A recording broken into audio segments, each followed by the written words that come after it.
alegria estar aqui com você nessa manhã. Meu nome é Mariana Madalena, sou pastora aqui da juventude mais linda do Brasil, do mundo, que é o Eleve. E eu quero começar honrando mesmo você que é dessa igreja local, que é da Juventude Eleve, que lidera um GDC, que vai no Eleve Resgate, que ama os seus colegas na universidade, que está junto com a gente. E realmente é lindo ver o que Deus tem feito através da sua vida. E, gente, queria que você desse um aplauso para a nossa banda Extreme hoje de manhã.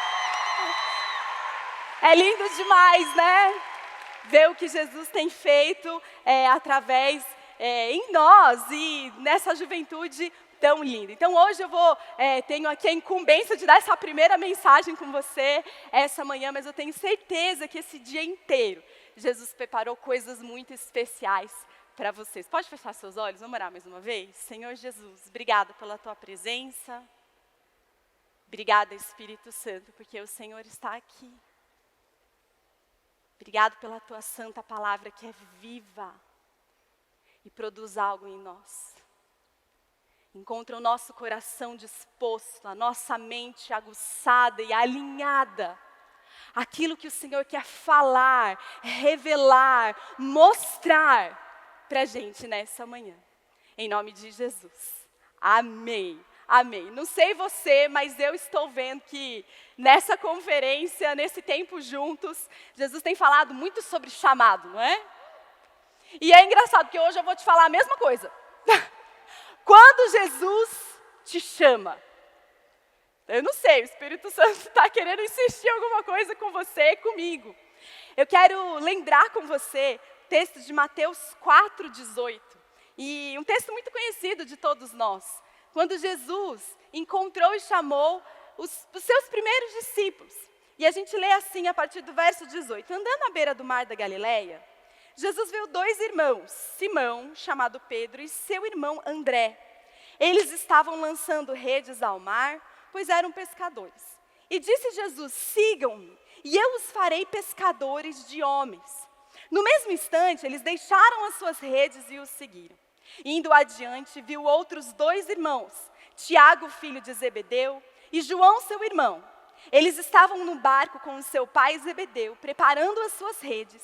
Jesus os chamou e eles, deixando imediatamente o seu pai e o barco, o seguiram. Que o Espírito Santo aplique essa palavra no meu e no seu coração. Jesus escolheu para viver parte da sua vida e começar o seu ministério a cidade de Cafarnaum.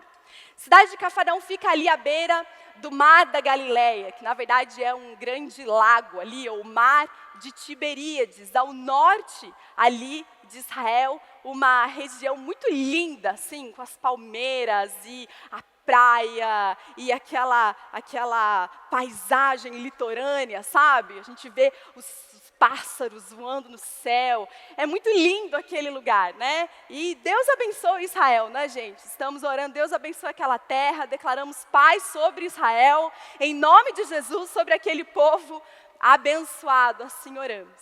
Mas Jesus escolheu aquele lugar. Muito interessante que ali havia uma indústria pesqueira muito forte. Porque ali haviam muitos peixes, ali o Mar da Galileia ele é banhado pelo Rio Jordão e é uma região muito rica. E aí na época de Jesus, como tinha todo o Império Romano ali, tinha muita estabilidade política. Então muitas atividades econômicas começaram a crescer, inclusive a pesca. Então a pesca era um lugar muito importante. Lá em Israel não tem assim muita vaca, né? Não tem muito bode. Então o peixe era a principal fonte de proteína ali, e a maioria dos peixes eram tirados ali do mar da Galileia, né? Inclusive o historiador Joséfo, ele fala que na época de Jesus haviam mais assim, de 300 barcos na atividade pesqueira lá em Israel. Então eles proviam peixe tanto para Israel quanto para outras regiões, para a Grécia. Eles vendiam óleo de peixe que era vendido ali por todo o Império Romano. Então era um lugar muito efervescente. Era um lugar de muita coisa acontecendo, e Jesus escolheu aquele lugar ali muito bonito, à beira do mar, para começar o seu ministério. Não sei se você gosta de mar, né? Se você gosta de praia, aqui em São José a gente está a 1 hora do litoral norte de São Paulo. Então, rapidinho a gente chega lá, né? E assim, todo mundo aqui em São José tem uma história com o mar, né? Todo mundo tem uma história quando você ia para a praia, em janeiro, você ia lá, tomar uns capotes na praia, não é? Você lembra, assim, dessas imagens, né? Eu sei que tem gente aqui que mora no litoral, né? E você, não é assim? Vocês podem falar melhor que eu. Agora, se você é uma pessoa míope, que nem eu, você não tem memória de mar, você tem trauma. Entendeu? Porque, deixa eu te falar, sem óculos, no mar, todo mundo de biquíni, deixa eu te falar, é todo mundo igual. Você não sabe mais quem é quem. Entendeu? É uma multidão de vultos iguais. E aí você fica lá dentro e a correnteza vai te levando e você não sabe onde você está. Aí você fala, eu vou olhar aquele guarda-sol rosa ali e aí aqui vai ser minha referência. Mas você sabe que o mar vai te levando, né? Daqui a pouco você vai, o guarda-sol está lá, você fica, meu Deus. Aí você, não, eu vou escolher essa barraquinha aqui. Aí você fica olhando de longe, que você acha que é uma barraca, você não tem certeza o que é. Né? E aí você fala, não, eu vou usar isso como referência. Daqui a pouco você vê que aquilo era uma barraquinha ambulante. Aí você não sabe se é você que está andando, se é a barraca que está andando, entendeu? Então a minha estratégia, quando isso acontecia, era sair do mar e esperar que alguém me encontrasse. Entendeu? Porque quando você é míope é bem complicado. Mas o mar é esse lugar, né? Todo mundo lembra alguma coisa dessa realidade. E ali para Pedro, André, Tiago, João, o mar significava uma coisa para eles. Significava um meio de vida, significava uma comunidade, porque eles moravam naquele lugar. Provavelmente os pais deles eram pescadores, os avós deles eram os pescadores, certo?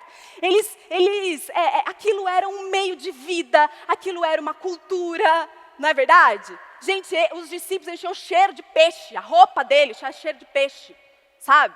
Eles usavam pulseirinha de miçanguinha, assim, de praia, sabe? Eles tinham cabelo queimado pelo sol, porque o mar fazia parte da realidade. Vocês estão me entendendo? Do meio de vida deles, de quem eles eram. Fazia parte de uma cultura. Eles eram, de certa forma, um produto daquela realidade aonde eles estavam. E aí eu estava pensando muito sobre isso, orando aqui nesse tempo com vocês, e Deus foi me dando essa imagem de um mar, o mar da Galileia, e eu, Deus, o que isso significa? E eu fui estudar. O mar, na palavra de Deus, na Bíblia, muitas vezes ele apresenta ele é um símbolo. Todas as vezes, ou algumas vezes que aparece na Escritura, como em Apocalipse, como em Daniel, o mar representa sistemas humanos. Ele representa ali, por exemplo, lá em Apocalipse 17:15, quando a gente vê aquela descrição da besta saindo do mar, tal, que João relatou, a ideia de mar é um símbolo de povos, multidões, línguas e nações. Ou seja, o mar representa reinos humanos, um lugar de governo humano, um lugar de ingerência humana, não divina. Então o mar simboliza isso. Né? A gente tem essa ideia, as complexidades humanas, os sistemas, as instituições humanas. Né? E, gente, a gente tem, nesse sentido, todo mundo está no mesmo mar. A gente está debaixo de uma realidade, de um sistema humano, de vozes, de tribos, de influências, de ideias que cercam a gente. A gente está no mar de gente, né? Não é ali na 25 de março, não. Mas são pessoas às nossas voltas, são ideias. E isso, a gente também, de certa forma, a gente também é um produto do lugar onde a gente está. Não é? A gente também tem cheiro de peixe. A gente também tem marca de sol. Todo mundo aqui, por exemplo, teve a marca da pandemia. Você tem uma história com a pandemia. Todo mundo aqui tem uma história com redes sociais, porque muitos de vocês são nativos digitais. Então, a gente está debaixo dessa influência. A gente é um produto, de certa forma, do lugar onde a gente está. E da mesma forma, a gente também pode ser levado por correntezas, por forças que você nem percebe. Se você não perceber, essa correnteza está te levando. E muitas vezes, quando a gente nada no mar, é assim, você não percebe. Então são correntezas de ideias, são correntezas de pensamentos, são correntezas de alguns conceitos que vão sendo desconstruídos e construídos, são algumas correntezas de emoções. Então tem uma correnteza no nosso tempo chamada ansiedade. Tem uma correnteza chamada medo, tem uma força chamada ódio. E se você não prestar atenção, você vai ser levado por essa correnteza. A gente está debaixo dessa realidade. Eu acho muito interessante porque Jesus chamou o quê? Pescadores. Pescador, sabe o que é pescador? Pescador sabe de mar. Pescador nasceu no mar. E ele aprendeu algumas lições, que eu quero só passar aqui com você rapidamente para a gente lembrar, né? No mar, o pescador sabe que ele tem que prestar atenção no que ele está fazendo, né? Quem aqui já foi para o mar e a sua mãe falou assim, você não pode passar do umbigo, né? Por quê? Porque é perigoso. Você precisa saber o que você está fazendo, você não vai a qualquer lugar. Vou ali, pá. Não vai. Entende? Agora, no nosso sistema, no nosso mundo, você também precisa prestar atenção aonde você está indo, porque é traiçoeiro. Existem lugares que não servem para você. Que você sabe que ele pode, são ondas, são lugares, então você precisa de intencionalidade. Os pescadores sabiam muito disso, cuidado. Eles levantavam todos os dias de manhã, eles sabiam que eles iam morrer afogados, sabe assim? Então, intencionalidade, saber aonde eu estou indo. No mar, você não pode ficar sozinho.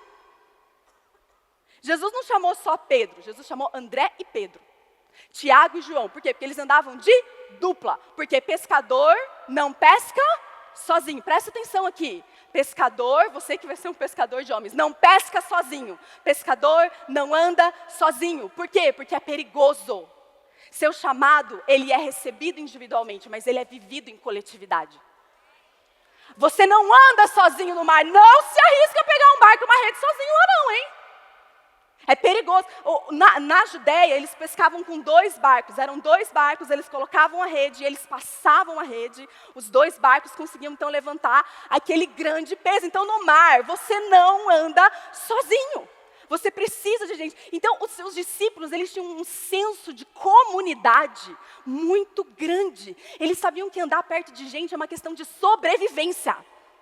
Você não pode se isolar. Porque gente isolada, pescador isolado, é um pescador vulnerável. A gente precisa andar perto uns dos outros.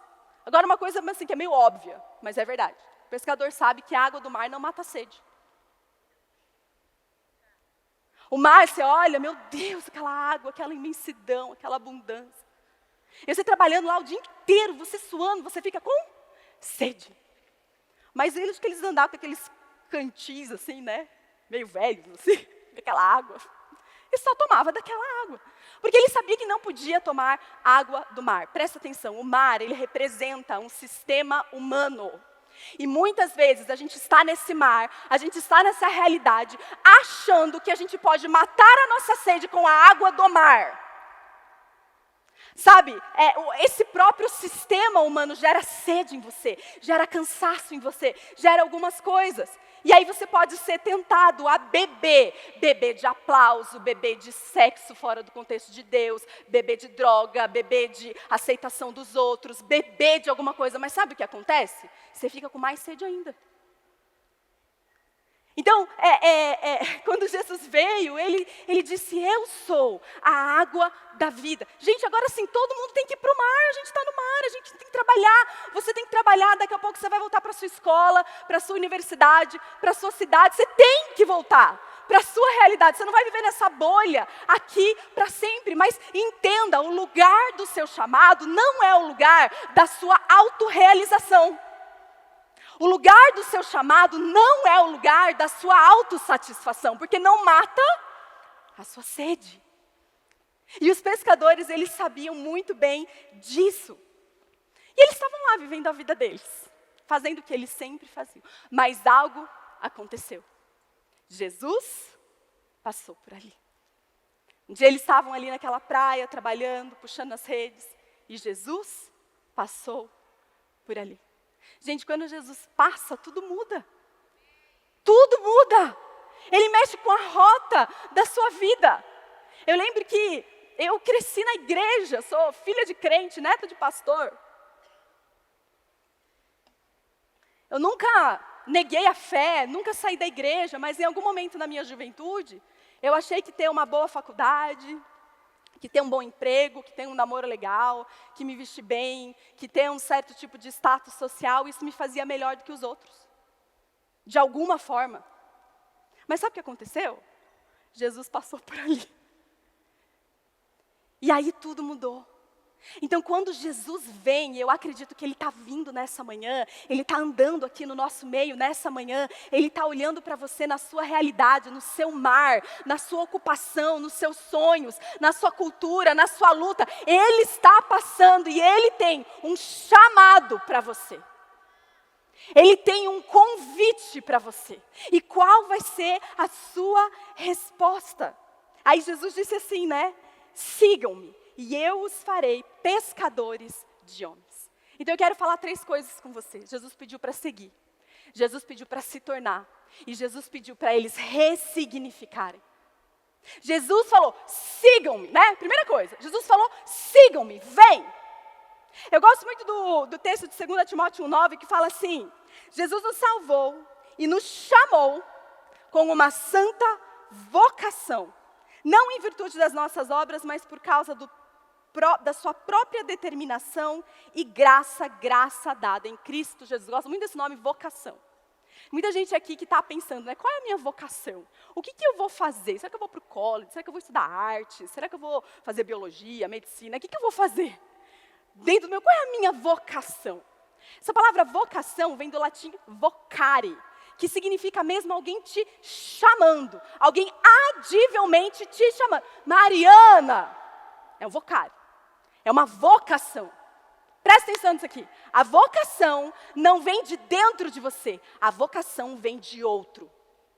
A vocação é outro chamando você, não vem de você mesmo. Então a vocação, ela é menos sobre os seus dons, suas aptidões, suas paixões. Ela é mais sobre a voz que está chamando você.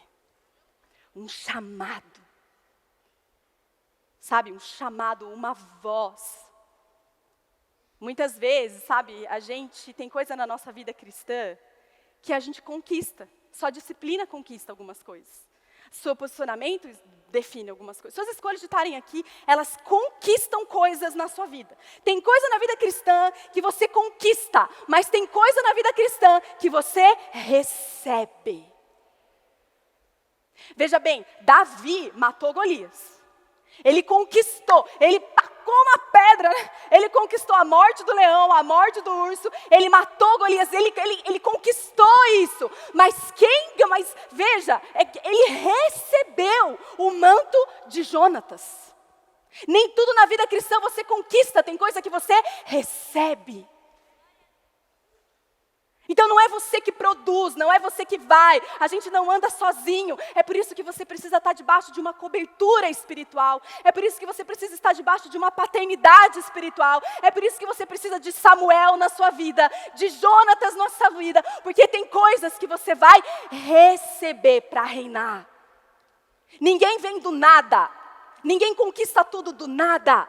Você precisa receber. E a primeira coisa que você vai receber é um chamado. É o seu nome, sabe? É o Senhor te chamando para alguma coisa. E eu acredito que Ele já está falando isso com você. Então,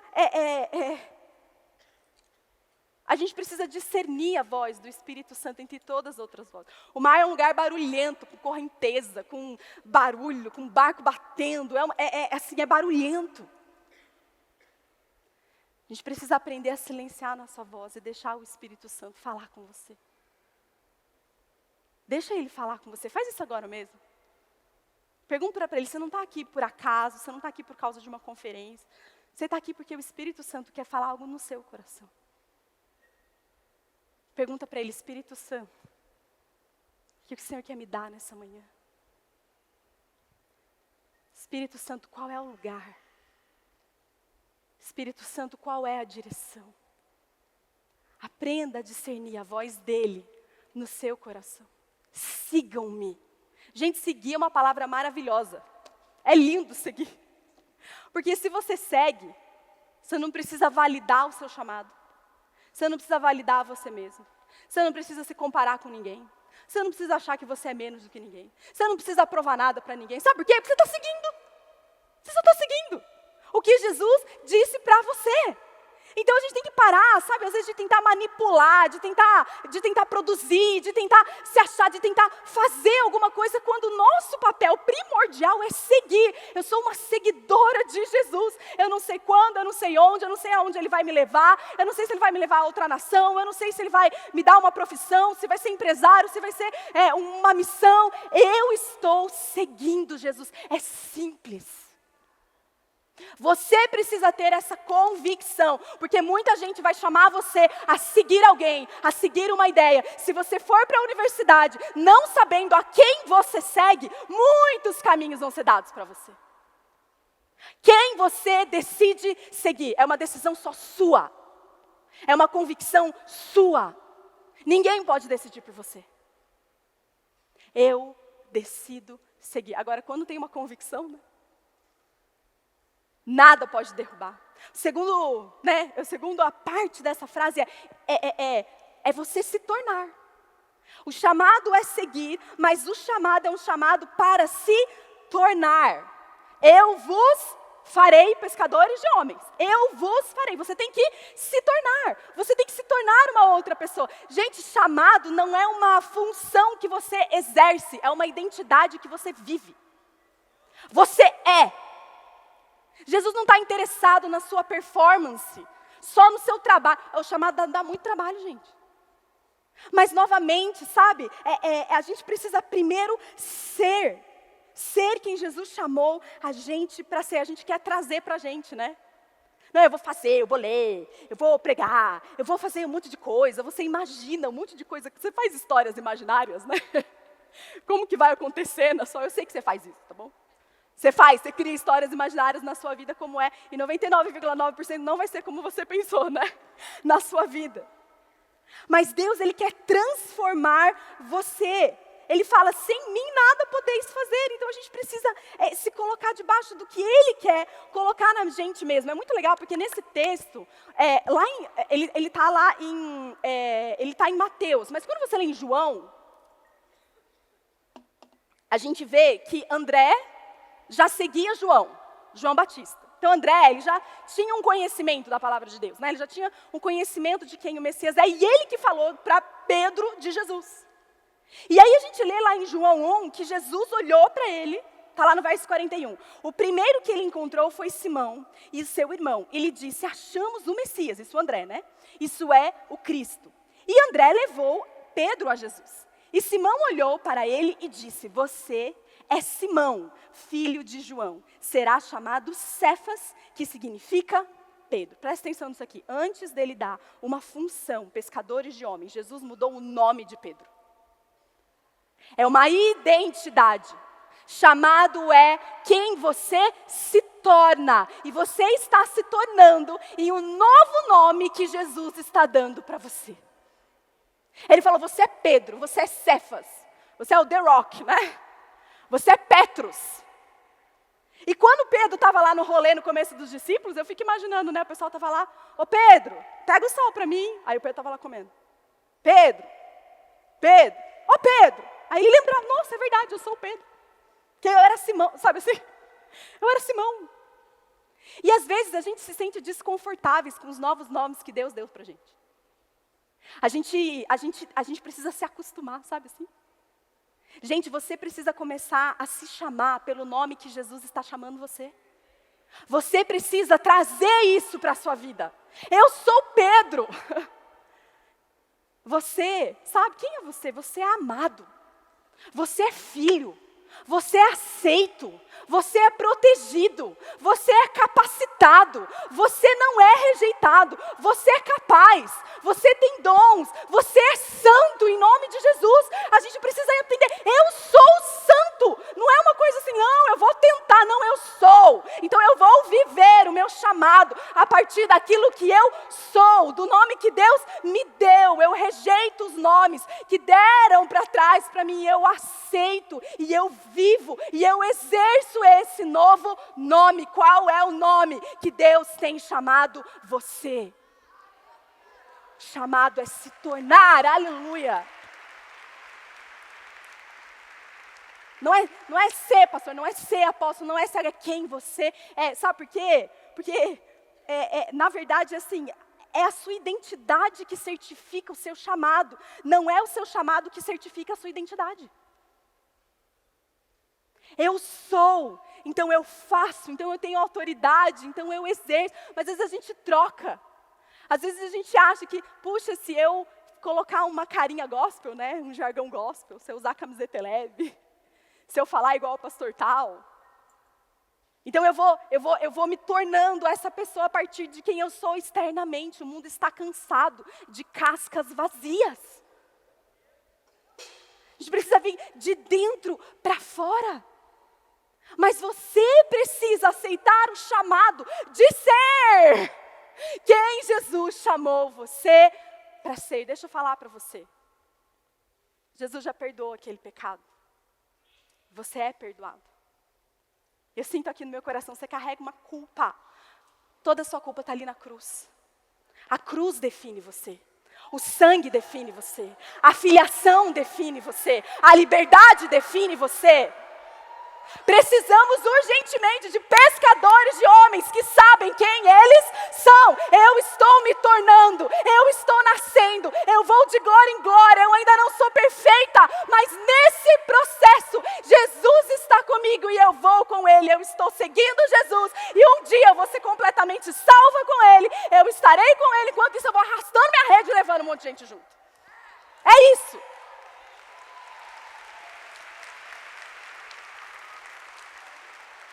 Quem eu me torne, por último, o chamado de Deus é para ressignificar uma realidade. Ele virou para eles e falou assim, é muito legal, Jesus é incrível. Né? Ele falou, vocês vão ser pescadores de homens. Eles eram pescadores. Eles sabiam, quando Jesus falou pescador, veio um monte de coisa na cabeça deles. Porque eles tinham toda aquela realidade, da onde eles viviam. Então, só que Jesus, ele ressignifica, ele vê de uma nova maneira. É muito legal porque em Mateus, uma vez Jesus contou uma parábola, em Mateus 13, que ele fala exatamente isso. O reino dos céus é como uma rede que é lançada ao mar e apanha toda sorte de peixes.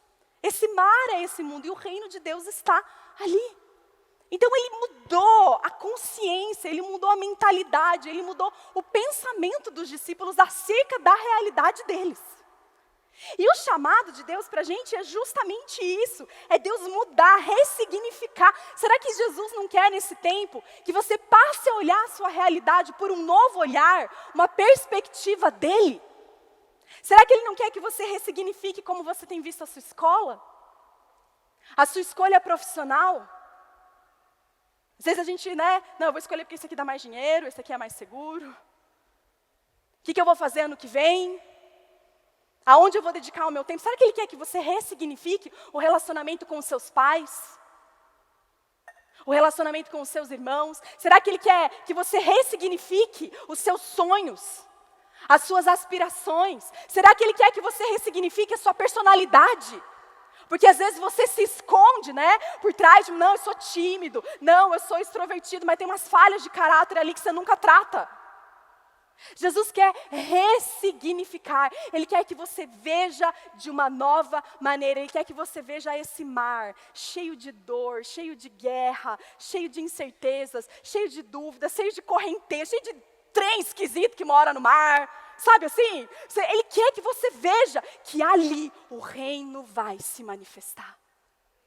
Aonde está o reino? Aonde você está? Na sua casa, nos seus relacionamentos mais profundos, na sua igreja local, aonde o reino está. O reino de Deus é como uma rede que passa por esse mar e Ele vai trazendo vida. O pescador precisa saber onde ele está indo, o que ele está fazendo. Será que Jesus quer mudar a sua perspectiva da sua realidade? Jesus quer transformar o seu entendimento acerca até de você mesmo. Sigam-me, e eu vos farei, né? Inclusive, gente, não é pela sua própria força, é pela força de Jesus. Eu vos farei. É Jesus que faz. É Ele que age. É Ele que exerce. É Ele que te transforma. O nosso papel é nos render. Eu vos farei pescadores de homens. Qual é o meu chamado? Aqui Jesus está me chamando. Qual vai ser a minha entrega de convicção? Qual é a minha decisão desse tempo que eu estou aqui em 2023? Um ano tão difícil, tantas coisas acontecendo, qual vai ser a minha resposta? Pedro, André, Tiago e João, mais alguns, eles foram seguindo Jesus. E Jesus fez coisas lindas no mar da Galileia, né? Ele andou sobre as águas. Ele expulsou demônios, os porquinhos foram tudo lá para dentro. Ele fez um monte de coisa. Ele acalmou a tempestade, ele alimentou a multidão. Mas também lá no mar da Galileia, um monte de gente rejeitou Jesus, porque ele começou a falar, não, você tem que comer da minha carne. Vocês estão aqui só por causa do pão que eu multipliquei? Mas você precisa comer da minha carne e beber do meu sangue. Um monte de gente abandonou. Ah, também não quero. É muito interessante, porque quem não tem convicção daquilo que vive, é como aquele texto, né, de Efésios 4. O propósito é que não sejamos mais como crianças, levados de um lado pelo outro pelas ondas, nem jogados para cá e para lá por todo vento de doutrina, e pela astúcia e esperteza de homens que induzem ao erro. Antes, seguindo a verdade em amor, cresçamos em tudo, que é a cabeça, Jesus Cristo. Os discípulos estavam ali, vendo toda aquela movimentação, aquelas correntezas, aquela oposição, aquela dúvida. Quem é Jesus? É o Messias político? Quem é esse Jesus que está falando coisas que eu não entendo? Porque andar com Jesus, Ele vai te levar a situações onde você não vai entender tudo, e você vai ver pessoas rejeitando Ele, e a sua fé vai ser testada. Então Jesus olha para os 12, Ele olha bem para Pedro e fala assim, você também não vai? E você? Você também não vai? E aí, Pedro, ele responde, Simão Pedro, lhe respondeu, Senhor, para quem iremos? Só o Senhor tem as palavras de vida eterna. Nós cremos e sabemos que o Senhor é o Cristo. Quando você segue, quando você se torna, quando você ressignifica, ninguém pode tirar a convicção do seu coração. Ninguém pode mudar a convicção do seu coração. Eu quero que você pense agora. Já estou encerrando aqui. Eu quero convidar você a fechar os seus olhos.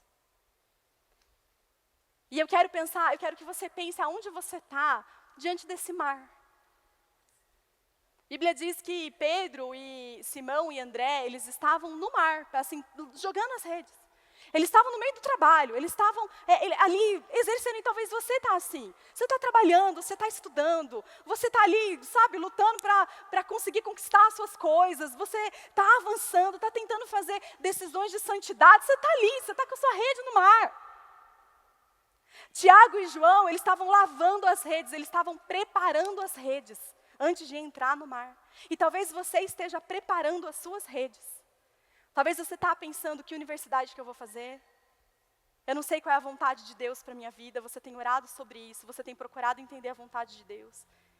Você está procurando entender minha vida afetiva, meu namoro, questões do meu coração que eu preciso resolver. Você está lavando as suas redes. Você está pensando, para onde eu vou?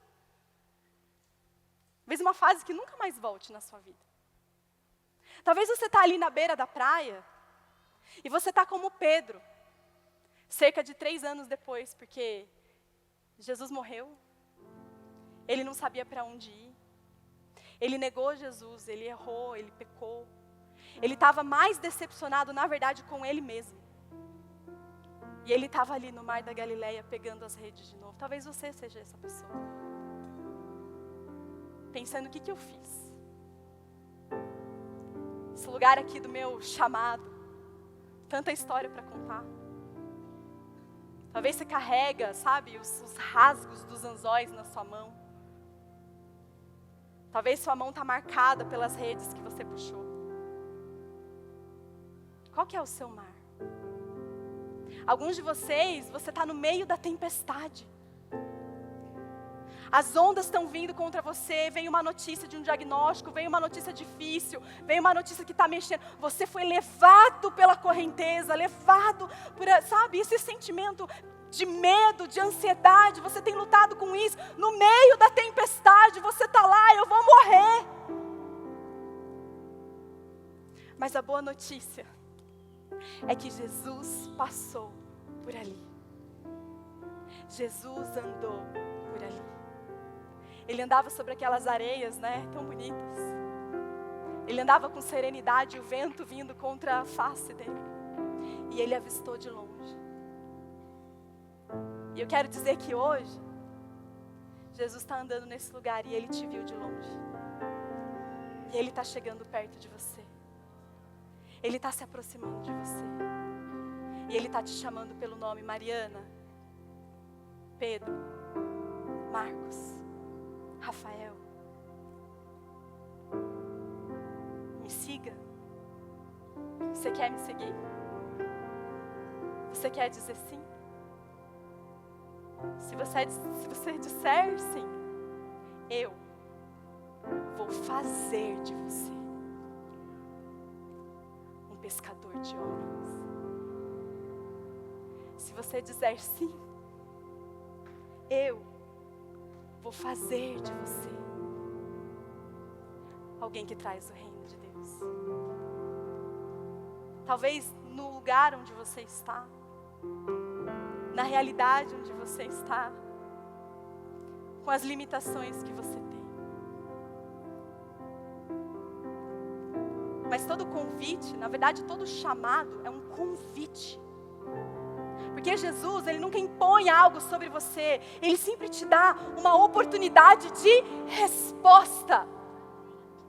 Qual vai ser a sua resposta?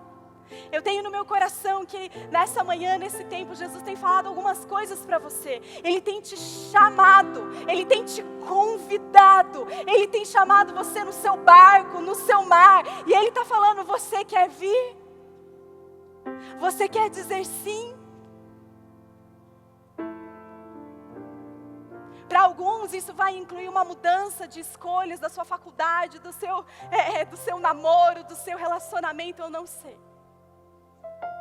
Eu já preciso encerrar aqui, mas eu quero muito que você dê a sua resposta para Jesus. Nós vamos orar encerrando, e se você sente no seu coração que há um chamado para o qual você precisa dar uma resposta hoje, eu quero que você fique de pé e nós vamos orar por você. Há um chamado ministerial, há um chamado numa montanha das artes, no mundo dos negócios, há um chamado para a sua família, há um chamado para uma cidade, há um chamado para uma nação, há um chamado para liderar um GDC, há um chamado para você se levantar em santidade, há um chamado para você se levantar como um intercessor, alguém que não julga, mas que ama. Quantos vão dizer sim? Aleluia, Espírito Santo de Deus, obrigado, porque a tua voz, ela é diferente de todas as outras. Obrigado, Jesus, porque o Senhor é esse que nos conduz, é esse que nos transforma, é esse que pega os nossos sonhos rendidos no altar, ressignifica, aumenta, redime, Pai. Eu oro em nome de Jesus, que o Senhor complete aquilo que o Senhor começou na vida de cada um aqui. Sela com o teu Santo Espírito, que eles recebam pela fé, não algo que eles buscaram por si mesmos, mas algo que o Senhor deu. Deus, que eles recebam um novo nome, que eles recebam uma nova autoridade, que eles recebam uma convicção, que eles recebam, Pai, a força do teu Espírito. Nós levantamos as nossas redes, nesse mundo caído, nesse mundo triste, e vamos dizer: vem, Maranata, vem, Senhor Jesus. Oramos assim com fé e gratidão. Amém e amém. Deus abençoe você.